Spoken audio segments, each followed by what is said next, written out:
Hello everyone, welcome to this channel. आज के इस वीडियो में हम बात करने वाले हैं first year admission in degree. Admission किस तरह लेते हैं हम लोग मुंबई यूनिवर्सिटी में डिफरेंट कोर्सेज में, जैसे BCom, BSc, BAF, BA, engineering, जितने भी कोर्सेज मुंबई यूनिवर्सिटी ऑफर करती हैं सबके एडमिशन प्रोसेस के बारे में आज इस वीडियो में हम देखने वाले हैं। ये वीडियो आइडल वाले लोगों के लिए भी सेम रहेगा, मतलब जो उनका एडमिशन प्रोसेस आइडल वाले लोगों का जो डिस्टेंस लर्निंग से करते हैं उनका भी सेम रहेगा। तो आप लोगों के लिए भी ये सेम प्रोसीजर फॉलो करना है, तो आप लोग वीडियो को आखिर तक देखें ताकि इसके अंदर जो भी डिटेल दी गई हैं आपको अच्छे से समझ में आ जाए और फॉर्म भरते वक्त आपको कोई प्रॉब्लम ना हो। चलिए वीडियो को स्टार्ट करते हैं। तो सबसे पहले हम लोग को गूगल पे जाना है। गूगल पर जाने के बाद डिजिटल यूनिवर्सिटी मुंबई सर्च करना है। उस पर सर्च करने के बाद सबसे पहले आपको मुंबई डिजिटल यूनिवर्सिटी का लिंक मिलेगा, उस पर क्लिक करना है। यहाँ पर आप देख सकते हैं बहुत सारे ऑप्शंस हैं। 2021 का रजिस्ट्रेशन फॉर्म, तो सबसे पहले हम लोग क्लिक करना है click here for Mumbai university for pre admission online. वहाँ पर क्लिक करने के बाद जैसे ही आप देखते हैं यहाँ पे यूज़र नेम और पासवर्ड बता रहा है। अगर आपके पास लॉगिन आईडी पासवर्ड नहीं है तो आपको रजिस्टर करना पड़ेगा। तो हम लोग रजिस्टर पर क्लिक करते हैं। रजिस्टर पर क्लिक करने के बाद आपको अपनी बेसिक डिटेल, पर्सनल डिटेल यहाँ पर डालनी रहेगी, जैसे कि आपका नाम, सरनेम, रिलेशन टाइप, मतलब फादर का नाम या फादर या हस्बैंड का नाम, जो भी नाम रहेगा वो आपको डालना है। इसमें एक चीज़ मैं बता दूं कि जो भी डिटेल्स हैं पर्सनल डिटेल्स हैं, इसकी वजह से मैं उसको हाइड कर दे रहा हूँ, ठीक है। जहाँ पर भी आपको हाइड दिखेगा वहाँ पर समझ लीजिएगा यहाँ पर आपकी इन्फॉर्मेशन है, ठीक है। जब आप फॉर्म भरेंगे तो वहाँ पर आपकी पर्सनल डिटेल, जो भी डिटेल रहेगी वो रहने वाली है, ठीक है। जो भी फॉर्म का प्रोसीजर रहेगा वो आपको उसमें दिख जाएगा। तो यहाँ पर आपको डिटेल डालना है। सबसे पहले आपको नाम डालना है, सरनेम डालना है, फादर्स नेम डालना है, मदर्स नेम डालना है। आपको मदर्स नेम डालने के बाद आपको अपना डेट ऑफ बर्थ डालना रहेगा। डेट ऑफ बर्थ आप सिलेक्ट कर सकते हैं, यहाँ पर देख रहे हैं डेट ऑफ बर्थ आप सिलेक्ट कर सकते हैं, यहाँ पर देख रहे हैं ईयर भी सिलेक्ट कर सकते हैं आप, और कैसे ईयर सेलेक्ट करना है, कैसे डेट सेलेक्ट करना है आप वहाँ पर जाकर सिलेक्ट कर सकते हैं। उसके बाद आपको जेंडर सेलेक्ट करना रहेगा आपका, और उसके बाद मोबाइल नंबर डालना रहेगा आपको। तो मोबाइल नंबर जो देंगे आप, इतना ध्यान रखना है कि जो मोबाइल नंबर है वैलिड मोबाइल नंबर डालें, ताकि उसके अंदर जो OTP वगैरह वेरिफिकेशन होगा तो वो आपके पास पहुँचते रहे, ठीक है।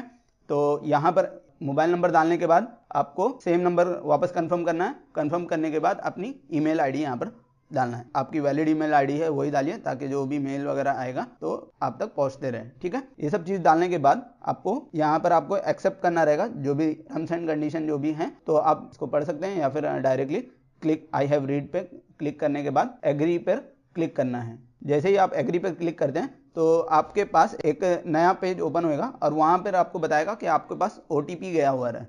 तो आपके मोबाइल नंबर पर एक OTP जाएगा और वो OTP यहाँ पर आपको डालना रहेगा। तो यहाँ पर जैसे आप देख रहे हैं कि स्क्रीन पे एक यूज़र नेम भी दिया हुआ है, तो आपको यहाँ ये आपका यूज़र नेम हो जाएगा। उसके बाद आप जैसे ही वेरीफाई करते हैं अपना OTP वेरीफाई करने के बाद आपको एक नया पेज ओपन होगा जिसपे आपको अपना पासवर्ड सेलेक्ट करना है। तो यहाँ पर एक न्यू पासवर्ड सेलेक्ट करना पड़ेगा आपको, फिर उसके बाद उसी पासवर्ड को वापस से डालकर कंफर्म पासवर्ड करना रहेगा। तो जैसे ही आप पासवर्ड सेट करते हैं, पासवर्ड सेट करने के बाद आप वापस यहाँ पर दिखाएगा आपको पासवर्ड सेट करने के बाद पासवर्ड सेव सक्सेसफुली। उसके बाद जो आपको आईडी दिखा रहा था इससे पहले, जहाँ पर आपने OTP डाला था, वो आईडी आपको मैसेज में भी आ गया होगा या फिर आप उसका स्क्रीनशॉट ले सकते हैं उस टाइम पे। वो आईडी को यहाँ पर आप यूज़र नेम में डालेंगे और जो आपने पासवर्ड सेट किया है वो पासवर्ड डालने के बाद आप लॉगिन पर क्लिक करेंगे। आपका रजिस्ट्रेशन हो गया। अब हम लोग लॉगिन करने के बाद जैसा एक पेज ओपन होएगा आपको, यहाँ पर बहुत सारी चीज़ें दिखा रही हैं, personal detail, address, education, reservation, photo sign and contact. तो जो भी डिटेल हैं अभी ये क्रॉस मार्क है क्योंकि मैंने अभी कोई भी चीज़ यहाँ पर नहीं डाली है। और यहाँ पर आप देख सकते हैं अपनी प्रोफाइल, एप्लीकेशन स्टेटस देख सकते हैं आप यहाँ पर, और अपनी प्रोफाइल एडिट कर सकते हैं यहाँ से। ये तो 3 ऑप्शन यहाँ पर दिए हुए हैं, वो ऑप्शन बता रहा था मैं। तो ये ऑप्शन देखने के बाद आप डायरेक्टली डैशबोर्ड पे जाएंगे। डैशबोर्ड पे आने के बाद यहाँ पर हमको बता रहा है कि पर्सनल डिटेल अभी फिल नहीं है, तो हम पर्सनल डिटेल पे क्लिक करते हैं। जैसे पर्सनल डिटेल पे क्लिक करते हैं तो पहले के जो डेटा हमने डाले थे रजिस्टर करने के टाइम पे वो डाला हुआ था। उसके बाद हम लोग को यहाँ पर जो फादर नेम है रीजनल लैंग्वेज में डालना रहता है, हिंदी में या मराठी में। आप यहाँ पर आपको अपनी डिटेल डालनी रहेगी। तो पहले क्या होता था कि यहाँ पर आप डायरेक्टली हिंदी टाइप नहीं कर सकते थे, तो यहाँ पर अभी एक अच्छा ऑप्शन दे दिया गया है कि आप डायरेक्टली, मतलब इंग्लिश में अगर टाइप करते हैं आप अपना नाम या फादर का नाम, जैसे ही आप स्पेस प्रेस करते हैं वो जो नाम रहेगा वो हिंदी में कन्वर्ट हो जाएगा। तो आप देख सकते हैं वहाँ पर जो मात्रा वगैरह है, नाम जो है सही से लिखा हुआ है कि नहीं हुआ है। अगर उसमें कुछ गड़बड़ है तो आप थोड़ा अच्छे से स्पेलिंग डालकर आप उसको सही कर सकते हैं, ठीक है। तो उसके बाद ये बहुत इजी हो गया, नहीं तो पहले आपको जाना रहता था दूसरी वेबसाइट पे, वहाँ पर आपको हिंदी में टाइप करना रहता था, फिर उसके बाद यहाँ पर पेस्ट करना रहता था। तो ये एकदम सिंपल हो गया इस बार कि आप इंग्लिश में ही लिख दें और उसके बाद जैसे ही आप इंटर या स्पेस सेलेक्ट करते हैं डायरेक्टली वो क्या हो जाएगा, हिंदी में कन्वर्ट हो जाएगा। तो उसके अंदर कुछ मात्रा वगैरह अगर गड़बड़ है तो आप वहाँ पर ही चेक कर सकते हैं और उसको करेक्ट कर सकते हैं, ठीक है। उसके बाद आपको एप्लीकेशन नेम आपका वापस से जैसा लिविंग सर्टिफिकेट पे लिखा है वो डालना है। तो जैसा ही नाम आपके लिविंग सर्टिफिकेट पर होगा वैसा सेम नाम यहाँ पर डालना है। अगर आपका नाम में कुछ चेंजेस वगैरह हैं तो यहाँ पर कुछ नहीं डालेंगे आप, आपका जैसे ही लिविंग सर्टिफिकेट पे लिखा हो वैसे सेम नाम डालना है। सेम नाम डालने के बाद सेम नाम को आपको रीजनल लैंग्वेज में भी डालना है, जैसे हिंदी या मराठी में, तो वहाँ पर भी आप सेम नाम लिखते हैं। नाम लिखने के बाद जैसे ही स्पेस को आप प्रेस करेंगे वो नाम जो है हिंदी में कन्वर्ट हो जाएगा। तो आपको सिर्फ ये देखना है कि आपका जो नाम है वो हिंदी में सही से लिखा हुआ है कि नहीं। अगर नहीं लिखा हुआ है तो आप थोड़ी स्पेलिंग आगे पीछे करके चेक कर सकते हैं, तो वापस वो सही से आ जाएगा। अगर नहीं आता है तो आप हिंदी टाइपिंग का कीबोर्ड जो होता है उससे आप टाइप कर सकते हैं, ठीक है। या फिर वेबसाइट भी मिल जाती है बहुत सारी, उस पर भी जाकर आप हिंदी टाइपिंग आराम से कर सकते हैं, ठीक है। वहाँ से आप कॉपी करें और वापस यहाँ पर आके पेस्ट कर सकते हैं। तो लेकिन मकसद ये है कि जो नाम है उसको सही रहना चाहिए, ठीक है। उसके बाद अगर आपका कोई नाम वगैरह चेंज हुआ है तो यहाँ पर आप क्लिक कर सकते हैं और आपका जो नाम था प्रीवियसली वो सेलेक्ट कर सकते हैं और उसके बाद पहले का नाम जो था आपका वो सेलेक्ट कर सकते हैं और उसके बाद आपका जो अभी का नाम है लिख सकते हैं और फिर उसमें क्या कर सकते हैं, बता सकते हैं कि क्यों नाम आपने चेंज किया, वो सब चीज़ें। उसके बाद आपको बर्थ डेट तो पहले से डाला हुआ रहेगा, मैरिटल स्टेटस डालना है, प्लेस ऑफ बर्थ डालना है, मदर टंग डालना है और रिलीजन डालना है, ठीक है। यहाँ पर आपका रिलीजन सेलेक्ट करना रहेगा। बहुत सारे यहाँ पर जैसे ही आप करेंगे हिंदू, मुस्लिम, क्रिश्चियन, सिख, जैन, पारसी, सब जो भी आपका रिलीजन है वो सेलेक्ट करिए। उसके बाद आपका सिटीजनशिप कहाँ के हैं, कंट्री इंडियन है तो Indian, domicile of state Maharashtra है तो आप महाराष्ट्र सेलेक्ट करें, अगर नहीं है तो आपको दूसरे स्टेट से हैं अगर वहाँ का तो वो सेलेक्ट कर सकते हैं, लेकिन आपको महाराष्ट्र स्टेट के हैं तो महाराष्ट्र सेलेक्ट करें, स्टेट ऑफ डोमिसाइल, ठीक है। फिर उसके बाद आपको आधार नंबर डालना रहेगा। आधार नंबर डालने के बाद आपको से पूछा गया है कि आप वोटर लिस्ट में आपका नाम आता है कि नहीं, तो आप यस या नो सेलेक्ट कर सकते हैं। अगर है तो आप वोटर आईडी डाल सकते हैं। तो ये कंपलसरी नहीं है आईडी नंबर, आधार नंबर भी कंपलसरी नहीं है, तो आप इसको स्किप भी कर सकते हैं। जहाँ पर स्टार मार्क है वही आप डाल दें तो भी चलेगा, और अगर फुल फॉर्म भरना चाहें तो वो भी चलेगा, ठीक है। मैक्सिमम फैमिली क्वालिफिकेशन यहाँ पर पूछा हुआ है तो वो भी आप डाल सकते हैं। ब्लड ग्रुप आपका क्या है वो ब्लड ग्रुप भी डाल सकते हैं। यहाँ पे सब पर्सनल डिटेल डालने के बाद आपको एक बार वापस चेक कर लेना है कि आपकी डिटेल बराबर है कि नहीं। डिटेल चेक करने के बाद आपको एकदम एट द एंड आने का है। यहाँ पर पूछा है कि आप विलिंग हैं ऑर्गन डोनेट करने के लिए, तो वहाँ पर अगर आप चाहते हैं कि कुछ एक्सीडेंटल वजह से कुछ प्रॉब्लम होए तो आप अपना ऑर्गन डोनेट करना चाहते हैं तो वहाँ पर आप क्लिक कर सकते हैं, अदरवाइज आप उसको स्किप कर सकते हैं, ठीक है। जैसे ही आप सेव एंड नेक्स्ट पर क्लिक कर दें आपको एड्रेस डिटेल डालना रहेगा। यहाँ पर मैं एड्रेस डिटेल डाल दिया हूँ, डायरेक्टली मैं यहाँ पर स्किप करता हूँ इसको क्योंकि आपको अपना जो एड्रेस है वो यहाँ पर डालना है। और उसके बाद नीचे is permanent address is same as correspondence address, तो आप वहाँ पर क्लिक कर दें, सेम एड्रेस कॉपी हो जाएगा। और अगर आपका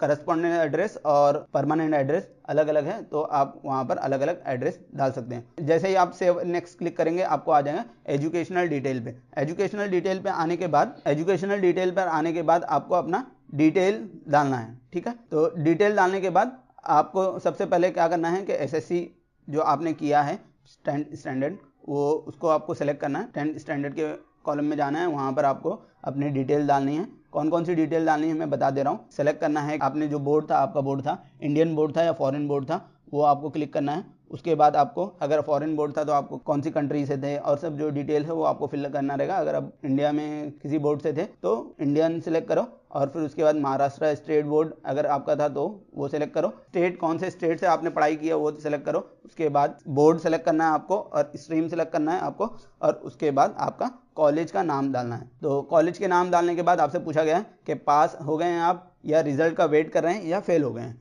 तो 3 चीज़ें हैं। तो अगर आप पास हो गए तो आप अपना सीट नंबर डालेंगे। यहाँ पर सीट नंबर डालने के बाद यहाँ पर पूछ रहा है कितने बार में अटेम्प्ट में पास हुए। अगर 1 टाइम में अटेम्प्ट में पास हो गए हैं आप तो 1 डालें, या फिर आप जितने भी अटेम्प्ट किए हैं तो वो अटेम्प्ट नंबर डाल दीजिए। तो मंथ और ईयर डालने के बाद आपको मार्कशीट नंबर पूछा है, तो मार्कशीट नंबर कंपलसरी नहीं है, आप चाहें तो इसको स्किप कर सकते हैं। उसके बाद आपसे पूछा है कि आपका जो मार्क्स है वो ग्रेड सिस्टम था या मार्क्स था। तो आप अगर ग्रेड सिस्टम CGPA अगर आपके यहाँ चल रहा है तो आप वो ग्रेड सेलेक्ट करें और अदरवाइज मार्क्स सेलेक्ट करें। उसके बाद आपको कितने मार्क्स आए हैं वो मार्क्स डालने हैं यहाँ पे, टोटल कितने नंबर का पेपर था आपका वो यहाँ पर डालना है। उसके बाद डायरेक्टली वहाँ पर परसेंटेज आ जाएगा। जैसे ही आप अपनी मार्क्स ऑब्टेन और आउट ऑफ मार्क्स डालते हैं वैसे सेम परसेंटेज वहाँ पर आ जाएगा। फिर आपको total marks all subject without practical आपको ऐड करना है यहाँ पर, ठीक है, वो आपको कैलकुलेट करना रहेगा। और उसके बाद आपको मैथमेटिक्स मार्क्स ऑब्टेन, अगर आप ऐसी सब्जेक्ट स्ट्रीम लेना चाह रहे हैं जहाँ पर मैथ्स कंपलसरी रहेगा तो वहाँ पर आपको क्या करना है, मैथमेटिक्स का अलग से नंबर वहाँ पर आपको डालना रहेगा। उसके बाद यहाँ पर JEE नंबर पूछा है, अगर आपका JEE का कुछ स्कोर वगैरह है तो वो आप यहाँ पर डाल सकते हैं। जैसे कि अभी इस साल JEE का कोई स्कोर नहीं आया हुआ है क्योंकि एग्जाम नहीं हुआ है, ना ही CT का एग्जाम हुआ है, तो आप यहाँ पर स्किप कर सकते हैं इसको। उसके बाद एजुकेशनल डिटेल डालने के बाद आप देख रहे हैं यहाँ पर 10th और 12th का दोनों का मैंने यहाँ पर डेटा डाल दिया है। तो सेव करने के बाद यहाँ पर आपकी डिटेल आ गई हैं 10th एंड 12th की। उसके बाद आपको प्रोसीड करना है, तो यहाँ पर एजुकेशनल कंप्लीट हो जाता है। उसके बाद रिजर्वेशन डिटेल आ जाएंगी। तो रिजर्वेशन डिटेल में यहाँ पर पूछा गया है सोशल रिजर्वेशन आपके पास है कि नहीं। तो अगर आपके पास कोई सोशल रिजर्वेशन है, जैसे एक्स सर्विसमैन है या एक्टिव सर्विसमैन हैं या फ्रीडम फाइटर हैं या ऐसे बहुत सारे अलग अलग जो भी सोशल रिजर्वेशन है, उस पर अगर NRI कोटा है या जो भी आपके पास है अगर, तो वहाँ पर आप वो सेलेक्ट कर सकते हैं। उसके बाद कैटेगरी सेलेक्ट करना है, जैसे general category, SC ST OBC। यहाँ पर मैं SC सेलेक्ट करता हूँ। तो SC सेलेक्ट करने के बाद मुझसे सब कैटेगरी पूछ रहा है कि आपकी कौन सी सब कैटेगरी है, तो यहाँ से आपको सब कैटेगरी डालना रहेगा। फिर उसके बाद जैसे मैंने ST भी डाला तो वो सेम आपसे कास्ट पूछ रहा है। OBC में डालता हूँ तो वहाँ पर भी आपसे सब कैटेगरी वगैरह पूछ रहे हैं, तो ये सब डिटेल आपको डालना है। उसके बाद आपसे पूछ रहा है कि आप इकोनॉमिकली वीकर सेक्शन से बिलोंग करते हैं। जैसे मैं इसके बारे में बता दूं थोड़ी, अगर आप EWS सर्टिफिकेट है आपके पास तो यहाँ पर सिलेक्ट करेंगे तो आपको यहाँ पर बहुत सारे बेनिफिट मिलेंगे, लेकिन आपके पास ये EWS सर्टिफिकेट रहना चाहिए। तो अगर आपके पास है तो आप यस सेलेक्ट करें, अदरवाइज तो स्किप कर सकते हैं। यहाँ पर चेक बॉक्स पर क्लिक नहीं करना है आपको अगर आपके पास EWS सर्टिफिकेट वगैरह नहीं है, ठीक है। उसके बाद आपको स्पेशली एबल्ड डिटेल डालना है, कलर ब्लाइंडनेस है या जो भी चीज़ें हैं अगर आपके पास हैं इसकी सर्टिफिकेट तो आप इस पर क्लिक करें, अदरवाइज नॉट एप्लीकेबल पर रहने दें। फिर उसके बाद ऑक्यूपेशन डिटेल, अगर आप काम करते हैं, सेल्फ एम्प्लॉय हैं या एम्प्लॉय हैं तो उस पर क्लिक करना है, अदरवाइज छोड़ देना है आपको। फिर उसके बाद आपके जो पेरेंट्स हैं वो क्या करते हैं वो आपको सेलेक्ट करना है और उनकी एनुअल इनकम, अगर आप इसको ब्लैंक छोड़ दें तो कोई बात नहीं। अगर आपसे पूछना है कि EBC इकोनॉमिकली बैकवर्ड क्लास के हैं आप, तो यहाँ पर आपको सेलेक्ट करना है, यस करना है और आपकी एनुअल इनकम डालना है। लेकिन EBC सर्टिफिकेट ज़रूरी है, तो या अगर आपके पास EBC सर्टिफिकेट है तो यहाँ पर आप देख सकते हैं। तो आपको अगर EWS और EBC सर्टिफिकेट के बारे में अगर और डिटेल जाननी है तो आप कमेंट सेक्शन में बताएं, तो मैं आपको उसके रिलेटेड और अपडेट देते रहूँगा और उसके क्या बेनिफिट हैं क्या हैं, आपको सब डिटेल पता चल जाएगी। उसके बाद आपको अपनी फ़ोटो सेलेक्ट करना है, तो यहाँ पर आपको साइन सेलेक्ट करना है और आपका फ़ोटो अपलोड करना है। ये दोनों आप करने के बाद यहाँ पर उसकी साइज़ वगैरह कितने MB का रहना चाहिए, मैक्सिमम साइज़ मिनिमम साइज़ दिया हुआ है। उसके बाद आपको कॉन्टैक्ट डिटेल फिल करना है। तो कॉन्टैक्ट डिटेल में फ़ोन नंबर वगैरह आपका पहले से रहेगा, ईमेल ID भी पहले से रहेगी। यहाँ पर कुछ पूछा जा रहा है, इज़ दिस व्हाट्सएप नंबर, अगर आपका नंबर यही नंबर पर आपका व्हाट्सएप चालू है तो यस सेलेक्ट करें, तो जो भी डिटेल रहेगी व्हाट्सएप पर भी आपको आते रहेगी, ठीक है। तो अगर है तो यस सेलेक्ट करें, अदरवाइज नो सेलेक्ट करें और दूसरे नंबर अल्टरनेट नंबर आप दे सकते हैं जिसमें व्हाट्सएप चालू है, ठीक है। तो उसके बाद आपको सेव एंड प्रोसीड करना है। सेव एंड प्रोसीड करने के बाद आप देख रहे रहेंगे, तो आप जैसे ही सेव एंड प्रोसीड करते हैं तो आपकी डिटेल देख रहे रहेंगे डैशबोर्ड पे, सब पर टिक मार्क हो गया है, यस साइन हो गई है, मतलब आपने सब डिटेल फिल कर दिया है और आपको यहाँ पर कन्फर्म प्रोफाइल डिटेल पर जाना है। कन्फर्म प्रोफाइल डिटेल में जाने के बाद देख रहे हैं आपने यहाँ पर क्रॉस मार्क दिया हुआ रेड कलर का, तो आपको क्या करना है सिर्फ कि हर एक सेक्शन पे जाना है और अपनी डिटेल चेक करने हैं, वो ऑटोमेटिक यस हो जाएगा। वो जैसे ही आप जाकर सब डिटेल चेक कर लेते हैं उसके बाद आपको एक कंफर्म करना है और उसके बाद यस पे क्लिक करना है, ठीक है। यहाँ तक आप पर्सनल डिटेल फिल कर दिए। अब आपको ऑनलाइन एप्लीकेशन कैसा करना है, कौन से कॉलेज में कौन से कोर्सेज सेलेक्ट करना है, वो सब आपको यहाँ पर आगे आपको भरना रहेगा, ठीक है। तो ठीक है, जैसे आपने देखा कि डैशबोर्ड में आपके सब टिक मार्क हो गए हैं, मतलब आपने सब डिटेल डाल दी है। उसके बाद आपको अप्लाई ऑनलाइन पर क्लिक करना है। अप्लाई ऑनलाइन पर जैसे ही आप क्लिक करते हैं तो आपको ये एक विंडो चालू होगा। यहाँ पर आपसे पूछ रहा है कि प्रोग्राम सर्च करने के लिए, तो आपको जिस भी प्रोग्राम में एडमिशन लेना है, जिस भी डिग्री में एडमिशन लेना है, वहाँ का आपको जैसे BSc BCom BA या इंजीनियरिंग में BTech BE में एडमिशन लेना है, तो वहाँ पर आप सेलेक्ट करेंगे और वो चीज़ आप सर्च करेंगे। जैसे मैंने यहाँ पर BCom सर्च किया, तो BCom सर्च करने के बाद यहाँ पे बहुत सारी डिटेल आ रही हैं, जैसे BCom ऑटोनोमस। तो यहाँ पर बहुत सारे लोग पूछते हैं कि ऑटोनोमस क्या होता है, तो ऑटोनोमस ऐसे कॉलेज होते हैं जहाँ पर उनके जो भी असेसमेंट वगैरह रहता है वो कॉलेज के ऊपर ही रहता है, तो वो यूनिवर्सिटीज़ से एफिलेटेड होते हैं, लेकिन जो रूल्स एंड रेगुलेशन चलते हैं, एग्जाम्स रहते हैं और उनके सिलेबस रहते हैं वो कॉलेज के ही रहते हैं, ठीक है। तो वहाँ पर आप देख सकते हैं यहाँ पर बीकॉम, बीएमएस और जितने भी कोर्स हैं, बहुत सारे कोर्स यहाँ पर हैं। तो मैं प्लेन बीकॉम के बारे में आपको यहाँ पर बताता हूँ कि कैसे भरना है। तो आपको जैसे भी यहाँ पर आप देख रहे हैं second last one, BCom with credit regular, तो यहाँ पर आपको ये कोर्स सेलेक्ट करना है, यहाँ पर अप्लाई करना है, ठीक है। जैसे ही अप्लाई करते हैं ये पॉपअप आएगा एलिजिबिलिटी के लिए, वो एलिजिबिलिटी हैं तो आप देख लेंगे, एलिजिबल हैं तो आप यस सेलेक्ट करें। उसके बाद आपसे पूछ रहा है कि कौन सा रिजल्ट आप यूज़ करना चाहते हैं, तो यहाँ पर आप वो सेलेक्ट करें। अगर आप इन हाउस कोटा वगैरह हैं तो यहाँ पर इन हाउस कोटा पर सिलेक्ट करें, या फिर आप माइनॉरिटी कोटा में हैं तो वहाँ पर भी आप सिलेक्ट कर सकते हैं, ठीक है। अगर माइनॉरिटी कॉलेजेस में अगर आप अप्लाई करना चाह रहे हैं, आपके माइनॉरिटी डिपार्टमेंट का कोटा है तो आप वहाँ पर माइनॉरिटी कोटा सिलेक्ट कर सकते हैं, ठीक है। उसके बाद सिलेक्ट करने के बाद आप कॉलेज सेलेक्ट करेंगे, ठीक है। यहाँ पर आप जो भी कॉलेज में एडमिशन लेना चाह रहे हैं तो यहाँ से आप कॉलेज सेलेक्ट करेंगे। उसके बाद आपको यहाँ पर सब्जेक्ट सेलेक्ट करना पड़ेगा। तो यहाँ पर बोल रहा है मैक्सिमम 6 एंड मिनिमम 6, तो यहाँ मतलब 6 के 6 सब्जेक्ट आपको लेना है, और यहाँ पर बोला मिनिमम 1 मैक्सिमम 1, तो आपको एक इलेक्टिव सब्जेक्ट लेना है। और उसके बाद आपको मीडियम जो है वो इंग्लिश सेलेक्ट करना है और प्रेस करना है ओके पे। यहाँ पर करने के बाद आपको क्या बोलेगा कि सेकंड सेमेस्टर का भी आप अप्लाई करें, तो सेम जो आपने फर्स्ट सेमेस्टर में किया था वो भी अप्लाई करना है आपको, और उसके बाद सेव नेक्स्ट पे क्लिक करना है। और यहाँ पर आपने सेम 1 सेम 2 की डिटेल डाल दी, आपको उसके बाद प्रोसीड करना है, ठीक है। जैसे ही आप प्रोसीड करते हैं, यहाँ कुछ डॉक्यूमेंट वेरीफाई करने के लिए आपको अपलोड करना रहेगा। जो भी इंपॉर्टेंट डॉक्यूमेंट हैं आपके वो उस पर क्लिक करें। जैसे आप नॉर्मल कैटेगरी से बिलोंग करते हैं तो जो भी कैटेगरी है आपकी उसके भी डॉक्यूमेंट आपको सबमिट करने रहेंगे। तो उस डॉक्यूमेंट को, जो भी आप डॉक्यूमेंट अपलोड करना चाहते हैं उसको पर क्लिक करेंगे। क्लिक करने के बाद एकदम नीचे आएंगे, नीचे आने के बाद आपको सबमिट करना है। जैसे ही आप सबमिट करते हैं यहाँ पर एक अपलोडिंग का सेक्शन आ जाएगा, यहाँ पर आपको अपने डिटेल्स अपलोड करने हैं। तो मैं अपलोडिंग आपको जैसे करना है, तो जो भी फाइल रहनी चाहिए वो जेपीजी फॉर्मेट में रहनी चाहिए।